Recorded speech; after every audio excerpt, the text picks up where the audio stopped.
we're honored to be able to welcome you here to the first Inter-Parliamentary Alliance on China's first ever summit here in this city. And I want to thank all of our fellow members who have traveled from all over the world to be a part of this important gathering. I think we live in a moment where there has now been a global awakening, the realization that the planet is threatened by the rise of a totalitarian bloc, an alliance of totalitarians who seek to redefine the world order in their image, who seek not simply to be powerful nations, but the most powerful nations on the planet. And of course, Beijing's Communist Party leads the way in that regard. It is the challenge that will define the 21st century. When the history of the 21st century is written, it will be about what happened at this moment in the world and which direction the world took.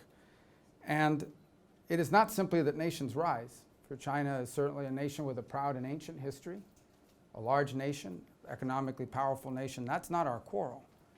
Our quarrel is the design to be the nation, the world's most powerful nation, and to do so at the expense of everyone else. To upend the global order so that it reflects the Communist Party's priorities. What's good for them first.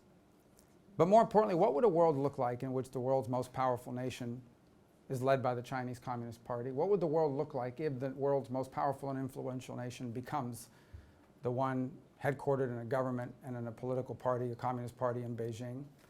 Well, then the world's most powerful country would be one that doesn't care about personal freedoms, doesn't care about the freedom of their own people, much less that of anyone else, much less anyone else's, doesn't believe in simple principles like religious liberty, the right to free speech, democratic elections, the rule of law becomes subservient to what the governing party wants, and their willingness to undermine all of the institutions and the norms of the world to fulfill this ambition is, without a doubt, the singular issue, geopolitical issue of the 21st century.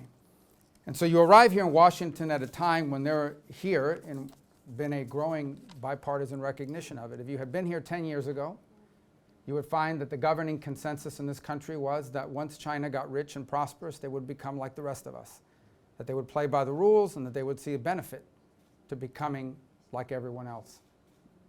That has not worked out.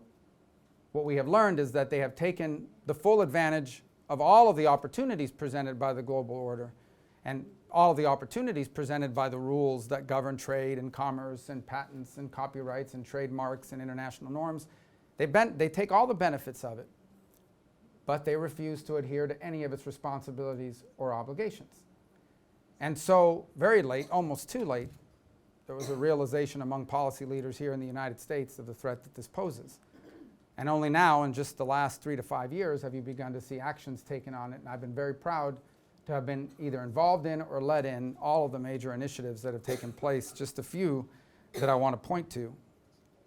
In a bipartisan way, with my colleagues on both sides of the aisle and in both chambers, we were able to pass the first bill with regards to Uyghurs ever to be signed into law. We also then followed up with legislation that today bans the import into the United States of any goods or products or materials made with slave labor from Xinjiang.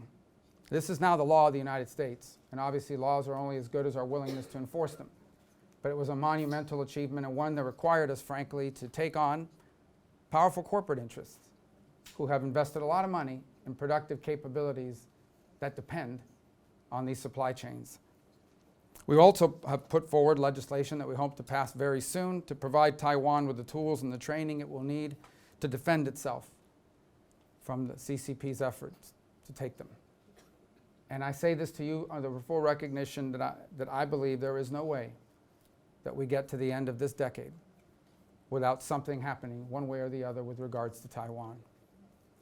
And that is a moment which threatens to be a seminal moment in human history. If in fact the Chinese Communist Party is successful in subjecting the people of Taiwan to living under tyranny, it will be a moment that will steer the course of human events for generations. Now, tragically, this year we have learned about the destruction of the abuse that follows when an authoritarian regime decides it's going to forcibly claim a sovereign nation as its own. The unjustified war, the criminal war that Vladimir Putin is now waging in Ukraine, I believe has only succeeded in waking up our allies, and the world to the threat that totalitarianism has always posed. It's a threat we should never forget because technology changes, habits change, practices change, nations change. Human nature never changes. 5,500 years of recorded history shows us human nature is the same today as it was 5,500 years ago. And it is a nature which causes those in power to oftentimes seem to subjugate and enslave those who have less power.